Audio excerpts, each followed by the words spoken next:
Hello students, I Professor Sandeep Kulkarni working as Assistant Professor in Civil Engineering Department, SG Palekundar Institute of Technology, Belgaum. Welcome you all for the session of sedimentation. In this session, we'll be going to learn a topic on plane sedimentation. So let's begin the session. First, we will discuss about what is the principle of sedimentation. Now, as we know, the impurities present in water have a specific gravity more than water. So, they remain in suspension because of turbulence in water. Now, as soon as the turbulence is retarded by offering the storage to the water, these impurities tend to settle down at the bottom of the tank over a period of time. This is the principle behind the sedimentation.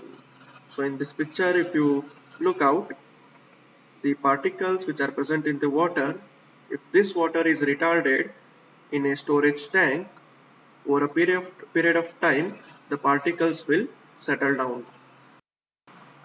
Now coming to the theory of sedimentation, the amount of matter removed by the sedimentation tank depends on the following factors. One is the velocity of flow, viscosity of water, then size, shape and specific gravity of particles. Now, as we know, for the velocity, the greater is the area of the tank, lesser will be the velocity and more will be the particle settling. So the velocity of flow depends upon the area of the tank. Now coming to the viscosity, as we know, the viscosity is inversely proportional to the temperature. Okay, so warm water which have the lesser viscous offer lower resistance for the settlement of particles, but the temperature cannot be controlled during the treatment process, so this factor will be ignored, that is the viscosity will be ignored. Then the third factor is the size, shape and specific gravity of particles. Now lesser the size of the particles, more will be the settlement. Then more the specific gravity, more readily the particle will settle.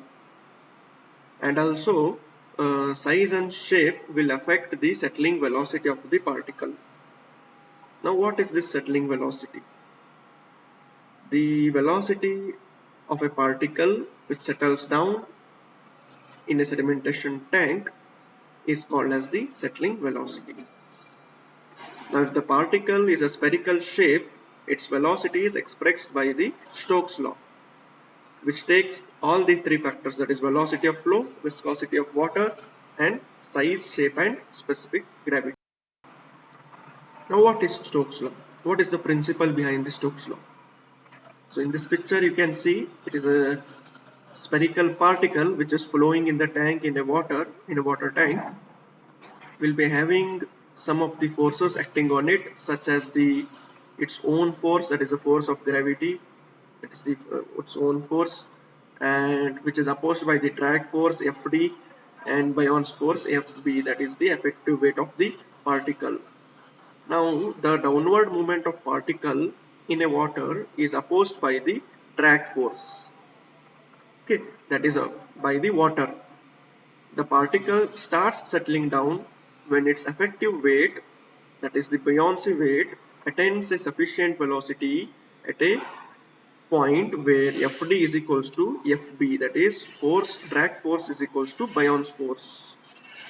So the effective weight of particle causes the particle to accelerate in the beginning till it attains a sufficient velocity Vs. Okay, when it will attain at the point where Fd is equals to Fb. Then after attaining that velocity, the particle falls down with the velocity Vs, which we call it as settling velocity. Now the final Stokes equation is expressed as Vs is equals to g upon 18 capital G minus 1 into d square upon mu, where Vs is the settling velocity, small g is acceleration due to gravity, Capital G is specific gravity, D is the size of the particle, that is the diameter, mu is the kinematic viscosity. And this equation holds good for the size of particle lesser than 0.1 mm, and the flow should be viscous, and the particle size whose Reynolds number should be lesser than 0.5. Now let's study the design concept of plane sedimentation tank. Now for this we have to assume a settling basin as an ideal settling basin. For that some assumptions are there. Now what are those assumptions? First is a ideal tank is assumed as a rectangular tank. Then the sedimentation as a quiescent fluid. That is, in the settling zone, sedimentation which takes place, it takes place as a quiescent fluid in a container. Then steady flow, that is, flow is steady in the settling zone. Then the concentration of suspended particles of each size is uniform throughout a cross section. Then whatever incoming flow is there, it is uniformly distributed over the cross sectional area. Then the particles which reaches the sludge zone are effectively removed. Now there are some aspects which we have to study for carrying out the design. That is, one is velocity of flow, then capacity of tank, inlet and outlet arrangements, and shapes of tanks. Out of this, the velocity of flow and capacity of flow will be studied in detail, whereas inlet and outlet and shapes, it depends upon the treatment. Usually normal inlet and outlets are provided, and shape may be either rectangular or circular. So now what is the velocity of flow, or surface velocity, or overflow velocity?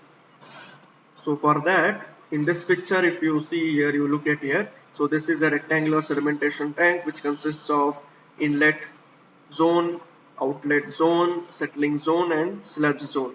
So the raw water will be taken through the inlet through this inlet pipe, and the particles will start settling from either this point at the top point to the lower point. So this is the h, that is the height of the water, depth of water present in the tank. Okay.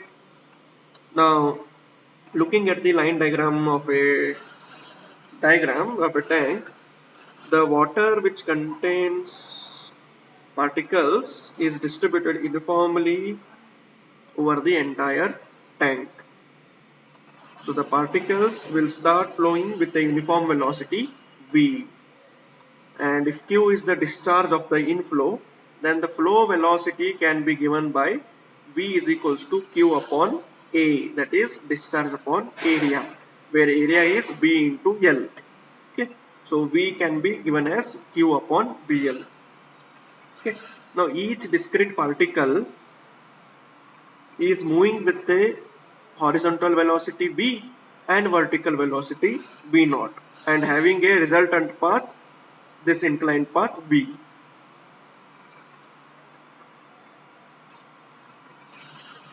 Now assuming that all particles whose path of travel are above this line, inclined line, what is this line is there, we will assume the paths of all the particles will be above this line.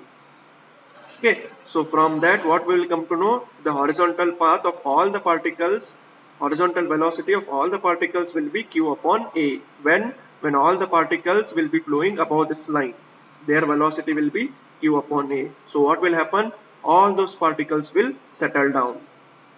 So from this what will come to know,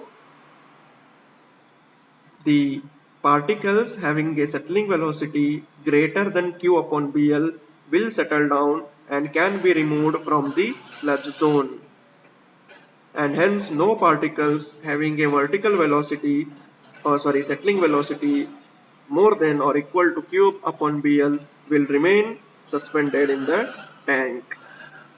But some particles which have a settling velocity lesser than q upon a still settle down when they enter with some other height h. So in this diagram, the particle which is entering here can settle down when its velocity will be more than q upon a. If its velocity is lesser than q upon a, still it can settle down, but if it enters with some different height, h. So this q upon a, that is discharge per unit area, is very important term in designing of the tanks, and it is called as the overflow rate or surface loading or critical velocity or a overflow velocity. Now coming to the second one, that is the capacity of tank. Now capacity of tank is usually calculated either by the detention period or by the overflow rate. Now if we want to calculate it by detention period, the detention period is given by formula, that is volume upon tank upon rate of flow. So for rectangular tank it will be V upon Q, where V is L into B into H upon Q, and same for the circular tank it will be D square into 0.11 D plus 0.78 H upon Q, where D is the diameter of circular tank, H is the depth of water, and the detention time usually ranges between 4 to 8 hours for plain sedimentation and 2 to 4 hours when coagulants are used. Then let's study what are the parameters we have to consider for designing the plain sedimentation tank. First one, the detention period will be 3 to 4 hours. Overflow rate will be around 12,000 to 18,000 liters per day per meter square of tank area. Then tank dimensions in terms of L is to B ratio will be 1 is to 3 to 1 is to 4. Then velocity of flow will be 0.5 to 1 meter per second. Usually it will be taken 0.6 meter per second. Then length of tank will be at least 10 to 12 times the breadth, and the breadth will be taken usually 10 to 12 times of the for the rectangular tank, and 40 meters for the, if it is a circular tank, diameter will be taken 40 meter, but it should be lesser than 60 meter. Then depth of tank usually taken 2.5 to 5 meters. Usually we will be considering 3 meters. Slopes, what will be providing in the bottom of the tank. For the rectangular it should be 1% towards inlet and 8% for the circular towards the inlet. And the freeboard should be 0.5 meters.